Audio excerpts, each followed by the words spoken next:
Villa Park. Yeah, bro. yeah. Let's move on to Arsenal B, aka Fulham. Fulham. I was about to say. Fulham.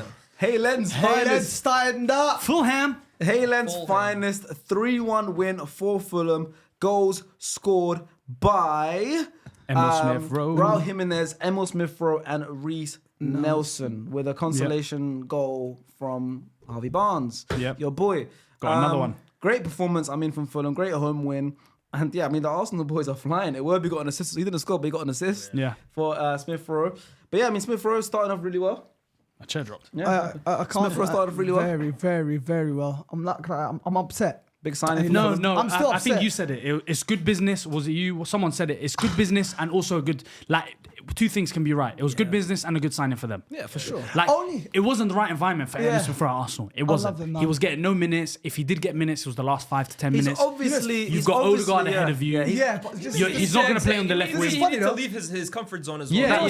You know what's funny though? Football's such a funny game because obviously Odegaard picked up this injury now. Yes. Yeah, it's so funny. And he would have eaten up these minutes. And I feel like he would have eaten up his minutes, got his goals, and now it's hard to drop Emil Smith-Rowe. Do you know what I mean? But the second Odegaard comes back, he's getting straight dropped. Yes, but would you put him on the left? His best spell was on the left. His best spell was on the left. Do you know what I mean? But I feel like what we should have done as a club is maybe loaned him out the way we done for Reece Nelson. You know, because obviously that money we sold it to we're not gonna go. We didn't even end up getting a striker.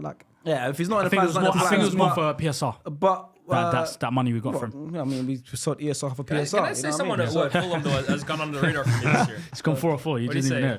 PSR I know PSR. It's gone 4-4. I'm sick of this guy. He's gone 4-4. It's 100% from the field right I'm in now. a good mood, man. Almost What's won PSR against stand City. PSR, something profit, sustainability, and I forgot what the R stands for. Regulation. Yeah, So you're regulations just of saying life. words that you don't even know. Nah, the that's full what it is. No, I know What does PGMOL stand for? Yeah. People's. I don't think that's right. I think PGMOL. right off the bat you're probably What is PGMOL? It's for the referees' rules, bro. So why are you saying people? Why are you saying people? Everybody. So hold on. Yeah. We okay, fine. So then why can't we say PSR? Exactly. We know what it stands for. can't We we just say don't know what it FFP? stands for. What is FFP? Okay, no FFP, come on. Come on, financial fair play. There you bro. go. Well done, Don't try well to done. test me. There you go. But no, PSR's like profit, sustainability, and What about MLS? Yeah, I'm sure regulations is MLS. the last Yeah, one. what does MLS What about stand for? MLS? Major I'm League asking you. Soccer. I'm asking you. What's No, MLS? of course I do. Major League Soccer. No, it's Mars Lewis Kelly. So, 5 of 5. 5. 5 of 5. I don't think we've had that What on does the RVP podcast. stand for? I don't think we've had that on the podcast. What does On YouTube. Five What does of five. RVP stand for? Huh? What's RVP stand for? I see that in the parking, the yellow, the parking car. What is it? Nah, that's RSSP. No, there's RVP. RSSP. That's just for RSVP. That's different. It's an RVP, man. Personally, you talk about RVP when you see. No, I think he saw trying to catch you. RSVP. I think he saw RSVP and he thought read it as RSVP. I think that's what it was. I think that's what it was. I think he saw RSVP. Robin Stewart Van Persie. Yeah. Got secret with a name. I was gonna say We're eating into Fulham's time, man. Come on. Oh my god, we're We're eating into Oh, Fulham's time. no. Shout out to Raul Jimenez. Coming back like how he's done. No, but I was gonna say Took off the head top, Yeah. got braids, started to score goals. There you go. Menezes, he said, get He out was of here, such a man. good player at Wolves, man. But Yeah, a he guy was, who was he was. also a good player at Wolves, Adama Traore. I actually Yeah. think He's he playing started very the well. season very, very Unbelievable. well. Very strong. I'm not very gonna lie, strong. man. I'm not I a like big fan Fulham's of team. Adama Traore, man. You don't have to be a He's big, just so anti-football, No, but you don't have to man. be a big. Everything about it. You don't have to be a big fan of him, but you can acknowledge when he's kind of having a good season. I Yeah, think he this got an year, assist. I think he's looking a bit more efficient than he has throughout his career. Like we've always known, he's one of the best 1v1 threats in the league. When he starts running with the ball and he gets like a head of steam, he's so hard to stop. But it's always been the final pass for him, the final touch. Let me tell you I think this something. year his efficiency's been a lot better. Let me tell you something. He won't be there long because my boy Reece Nelson's gonna be there. Reece Nelson. What the hell was that accent? I don't know. Reece Nelson's gonna Where's be it there. at? He's Yeah. gonna take his spot. Oh, you can I'm speak four so languages. confused. Patois. This guy thinks he's from Atlanta or something like that. even But know. yeah, Reece Nelson's gonna take his spot. He's more. Well, I it's don't good think that so. they've got the rotation option. Yeah, so yeah. it's- They've got a good squad. They've got a good manager. Yeah, Marco Silva's a very good manager. I like Marco Yeah. Silva a lot. You, I like you Marco don't Silva. think Reece Nelson will take a spot? No. No, I don't think. Adama started fire hot this season. Red hot this season. Who's on their left side? Emil? Emil. No, it will be. It will be. Oh, no. It won't be plays midfield, no? Nobody was playing on the left. Oh, was he playing on the left? Smith-Rowe in the 10, yeah. Ah, I feel like I thought it would be they kept him as a centre mid. the way they're gonna finish the season is probably gonna be. But I do Holt, think this year Eddie Howe will either get sacked or leave. I was going to speak Newcastle. about Newcastle, yeah. I Yeah, think man, he will look, I get can't sacked keep or leave. saving Eddie Howe every week, man. RB Yeah. Barnes, he can't Yeah. keep doing it every week. He's putting this whole Barnes now, though. franchise on his back. Barnes now, though. Hey, bro, I mean, you this look is at the these first- goals, huh? I feel like It's their Barnes now, first loss of the season. No, it's their first loss of the season. I remember I tweeted it. I It said, doesn't feel like their it's their fake first pressure, loss. 'cause, man. like, It's no, fake it's not. It's pressure, fake pressure. It's Bro, not it's fake. fake No, pressure, it's not trust fake me. pressure. He fell out with the director of football. It's fake, man. He fell out director of football. The woman, I forgot her name, She left. Amanda, whatever her name is. Her and the guy left. Yeah. They were the ones that loved Eddie Howe a lot. They really liked him. Rightly so, they brought him. They've left. Obviously, the issue with that, they didn't sign the players he wanted to sign in the summer. England job is pretty much available for him. England have looked to him and said, "You look like the perfect guy for us to carry on the Gareth Southgate trend of having a nice working environment for the players." So I feel like if the opportunity arises where England say to him, "Hey, if you do manage to leave this season and want to come to England, it's there for you." So I think they might sway him. And I think Newcastle, once they get past this like financial fair play trouble they're in, and they get to the summers where they can spend the 200-300 million with no no problems at all, where they can go and say, "Here's the 500 grand a week you want, Mbappe. Here's the..." And obviously they're not going to sign it, but these big players, they can go and get the Osmans of the world. Do you know what I mean? I feel like once that happens, they will go get a big time manager. For sure. Because they haven't got that big manager yet. Let Eddie go. Give me a sec. I'm telling you, they're all falling apart. I'd love That's that. what I want. You know that we said? Yeah. Newcastle are going to fall down. And the Newcastle fans might disagree with me. The one that cried on TalkSport might disagree with me. Yeah. But 8 I million. feel like that's how it looks like from the outside looking in. Fulham as well, quickly, last thing on hoping for Fulham. that. They look like they're having a pretty good season, pretty balanced. 5 games, 2 wins, 2 draws, and a loss. You know, Yeah, it's if they keep up that the whole Middle season, pack table, yeah. middle of the pack, is that good? Yeah. Good accomplishment for I them? think they should aim for not the Conference League. What's the one under it? That's the lowest you can get. Is it the Conference League? the Oh yeah, lowest because Europa League European and Conference League. competition Yeah. you can get, I feel like Chelsea they should aim fans for know about Conference League. that. Yeah. I think they Chelsea should. there's a win lot it. of good teams in the There's a Premier lot of League. teams, but I feel like they can aim for it. I feel like they can aim for Conference League. Oh, for sure. Yeah. As they should. I mean, as Yeah. they should. I really rate Marco Silva. For Same. sure. I Same. think, I've I think always he's liked such a good him. man. Yeah, I've Very always good man. liked Even him. at Everton, he was Watford- decent. at Everton. I think Everton had started bursting into flames. Yeah. What was it? Was it out? Watford was where he was Watford, playing but his even football. I think he was at Hull before that as well too. Oh yes, he he was was at at Hull. Hull. He was Yeah, at but Hull. Alright, he I was think at the Hull. He was Everton at Hull. spell, I think people kind of That's like a went robot, off man. him. Yeah. No, he was at Was Hull. he at Hull when they won the Premier He's a League? bit of a robot. Yeah, but He was they at went down Hull. with him, but he Yeah. almost saved them basically. Yeah. But Well, this was a few years ago. No, Yeah. it was. No, But but you know what I mean? at Like, Watford- there's 3 robots in this world. Watford, though, Here's it's a- 3 robots in this Lias. world. Erling Haaland. Hey, Lias. Let me hear this. Hold on. Yeah, come on, man. He's giving his flowers. Wait, yeah, wait, he wait. had Pedro at Watford, though, no? Yeah, Pedro at Watford, though. This guy's. He wants to be the fourth No, I robot. just want to check. He had He is, but he's Pedro. the bad one. I failed. No, he had Pedro. at Watford, He's didn't Bender from yeah. Futurama. Yeah, he had Pedro. I don't even know if I want to hear it anymore. There's 3 robots in this Yeah, world. who is that? Erling Haaland, Yeah. Danny Dubois, and Lias Mazzini. Ah. Hey, that's a big Oh, three. wait, that's a bit. It's a bit spectrumy. Spectrumy But I that don't think side. he's 2-time Master winner. Yeah, that's true. Yeah, Hey, that's true. man. That's true. We might have All to the get tested. geniuses have a screw loose. Bro. Yeah, they do. And then you got a 4th robot sitting right next to you. He's not a genius. I'm telling He's you, got a screw. no, I I'm genuinely telling think you. I'll Do you give know him- who he is? Bro, Sharky, tell him about Mastermind. Do you know Tell who him he about is? Liz, do you know who he is? He's No, Bender, I'll give he's him a Bender good from Futurama. He's Bender from Futurama. He's the bad robot. He's the bad Robot robot. he is, yeah. Hey, You're he's just a trying to bot. catch You're not a laughs. robot. You're just a He's trying to bot, catch bro. laughs. He's trying to catch laughs. When you go home, watch Bender from Futurama. Nah, And you man. understand. Okay, let's go to the penultimate game. We're going to speak about Southampton versus Ipswich, the battle of the newly Oh, the promoted 6 pointers. teams. Ipswich Nation. Ipswich versus Southampton. It nicked finished it a last 1-all minute. tie. You know, it finished a 1-all tie. Yeah, it was a late one. I mean, listen, man, this was a championship game a few months ago. Southampton. First, let's talk about the boy Tyler Dibbling. Oh, the next 4.5 asset in my team, bro. I need him in my FPL, bro. Kind of came out of nowhere. I mean, Yeah. against you guys. Yeah, Who did he that cook? Was it that's when Dallo, we innit? first saw- He's Yeah, cooking he Dallo, yeah. cooked Dallo, and I was talking to Cam actually. Cam was telling me he's like, I don't think Dallo knew what foot he was in the first Yeah, half, bro. yeah, it's one of but those. he's been somebody that I mean, like if you kind of listen around like the England camps, like he's impressed for the younger teams. Guy his first chance against United looked amazing. Grabbed his goal this weekend, so. You never know, man. Are we looking at like maybe another Dele Alli situation where like this kid kind of pops out of nowhere and just takes his chance? I think he's looked really impressive, and he's bright. Like he's someone who's not really afraid of the moment. So I'm a fan, man. But Southampton, I think it's gonna be a long season for them, bro. Honestly, like if you can't grab a win against newly Ipswich at promoted home. team at home in the dying moments, like you're gonna struggle getting points this season, bro. Really. They're already saying even their own fans, Stuart. Yeah. He's saying they're done for this season. I don't see it this Yeah. year for them. I For suppose- me, they're guaranteed I to mean, go down. in my Southampton opinion. fans, they obviously it's such That's a what I was weird, saying about such a Ramsdale. weird feelings. Obviously, yeah.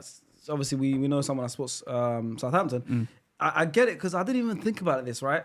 So last season or whenever they're in the championship, they're used to winning every week. You're enjoying life. A lot of fans prefer the championship. What's the point of coming up when they're going to lose 9% of games. So it's like a party every week in the Championship because Southampton, last season I think Southampton went, he told me, they said they went 18 wins in a row or something. Like it's amazing. They went crazy. Life's amazing. We think Premier League is the holy grail. No, there's a lot of people that don't like going back from the Premier League. Norwich is most likely one. The fans are like, they love it. They're playing week in, week out. They're winning. They're the top teams of the Championship. Then they come to the Prem and it's depressing because you're losing 89% of the games. It's such a weird. I never really thought of it like that. It's mad. But Southampton, to be honest with you, right? They did go on that crazy winning streak, but for a lot of the season, I don't think like people were thinking they were going to get promoted because people were looking at people were really looking at Leeds, and I think Leeds at one point were even challenging for automatic promotion, and then they beat them in the final. But like, congratulations, they deserve it, whatever. But did they have a better squad than Leeds last year?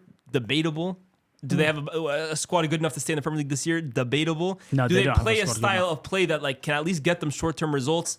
Debatable. I don't see. No, their manager will be gone soon because all the fans are starting to turn on the football they're playing. I don't know if it's really on him, bro. Like Southampton are a club that have built around this ethos. They want to play out from the back. That's how their whole squad is built. That's why they hired him. It's not like what can you do, man? Like it's like Burnley with Vincent Kompany. Like for me, this is to live and die by the sword. They made the most passes in the Premier League this year so far. Yeah, like I don't see what they had. What was their possession? I saw it was like 60% maybe. Yeah, they got 50-something percent. They had more possession, but and me, I'm looking at two teams that are both going to probably go down. Ipswich and I think Ipswich are going to stay up. You think Ipswich are going to stay up? That's my shock. I do think that's my prediction. I had Ipswich to stay up as well, but I had the other two to go down. Go on. I think Wolves might go down. I worry for them now. I think Wolves will be okay. They have a quality squad, but I feel like Gary O'Neill might. Stay. The only reason why I think that is I think they might get rid of Gary O'Neill. And then all the players that he signed, the Andres, the João Gomez's, they're down tools or something. Yeah, they're just gonna be like, what do we do now? I think they'll be okay. I'm looking at Everton, Leicester, Southampton this year. Oh, Everton's in big trouble. Yeah. Everton's in big trouble. Everton, Leicester, Southampton. Oh no, I take back Wolves. Leicester's going down. I take back Wolves. Leicester's going down. I think so. Leicester's going down. I think it'll be between Leicester and Ipswich. To be honest. But Southampton, for me, at least all these teams have a chance. Southampton, I don't see how they stay up this year. No, I don't see it. They might not even get. They might not even beat Derby's points. 6 teams. They've got 1 point, I think. Do they have 1 point? 6 teams are without a win so far this season. Can you name me the 6? Southampton, Everton, Wolves, Leicester, Wolves, Bournemouth. No, Bournemouth have Bournemouth won. Yeah. They beat Everton late comeback. There's 6 teams. I think you said 5 of them. No, I think I said 4. Southampton, Ipswich, Leicester, Everton. Oh, that's 4. Wolves, 5. 5, it's a 5. Who's the 6th? Oh, I wonder. Wait. I wonder who the last one is. Who's the 6th team that are winless? You said Leicester, right? Yeah. 6 teams. Who's only drawn? It's actually the bottom 6 teams. West Ham.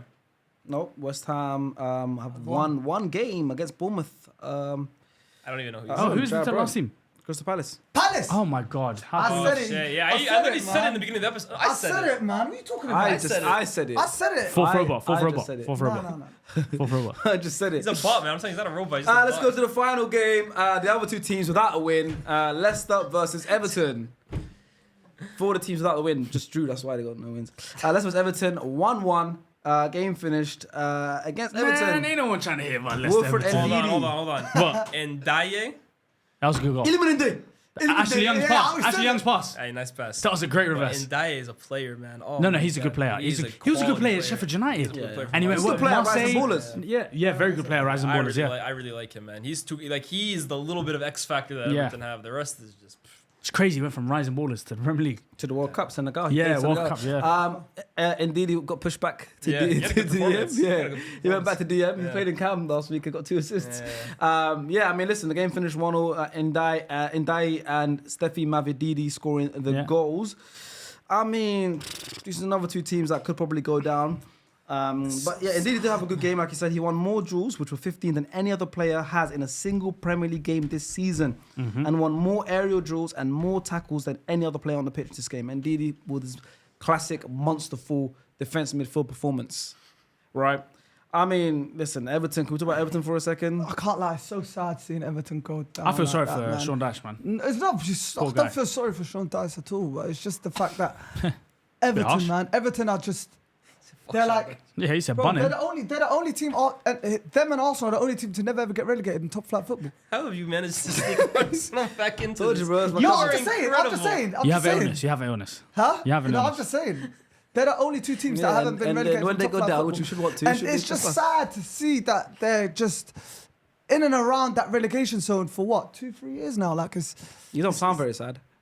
He just wants to No, it's a sad And they for got this new football, stadium sad for coming. Premier League. Yeah, they go championship and they It's play sad in for One the of the Premier worst League run football. clubs. They've been Yeah. run into the ground, Do you man. remember Literally, when, they're I getting told you, they're Usmanov- almost getting a new owner. It was I a remember Crystal Palace Usmanov. director. It's Usmanov still owner? Textor or whatever Yeah. his name We is, said, I mean, Seamus Coleman's played under 12 different managers at Everton. Yeah, He's been there for a long time, though. I remember 12. Coleman making his debut, bro. Yeah, Like, yeah, that yeah. shit Hey, is but crazy. is Usmanov still? no. I don't know. They they took it away from him with the whole Israel Ukraine stuff. Oh, is it? Yeah, same with Abramovich. They took all That's of why it. there's a lot going on in that club. Yeah. But they're getting a new owner. The Crystal Palace director has got a lot An of money. Everton fan tweeted this, and it's very true, man. Yeah. Onana is doing well, scoring goals for fun at Aston Villa. Mopai scoring for Marseille. Rodriguez carrying Colombia. Lampard's linked with the England job. Dine's assisting a goal against Everton. Lookman's got a European final hat trick. Everton are cursed, man. Players leave there, people leave there and do better, man. And then they don't. It's true. It's sad. And those man. are all Do you think it's players, the as manager? far as I know. I don't think they bought them for a lot of money. All the those are players that they had, and they got rid of basically. Like then you look at the big name players that they buy, and it's like horrible flops. But don't you think it's the manager, maybe, man? You know what it is, yeah? I don't think so personally, but a lot of Everton fans aren't happy with Sean Dyche. Of course not. He Because just like, plays negative. and I know we football. got Fuad on here who loves Sean Dyche. Cam personally loves Sean Dyche as well too, and like I think he actually did really well to keep them up last Of course year. he did, yeah. But to caveat that, like if the football isn't to the fans' pleasure and you're not winning games and you're probably gonna go down, it's no question why the fans are starting to get upset. Like he's dealing with a sorry hand, right? His team's not that good.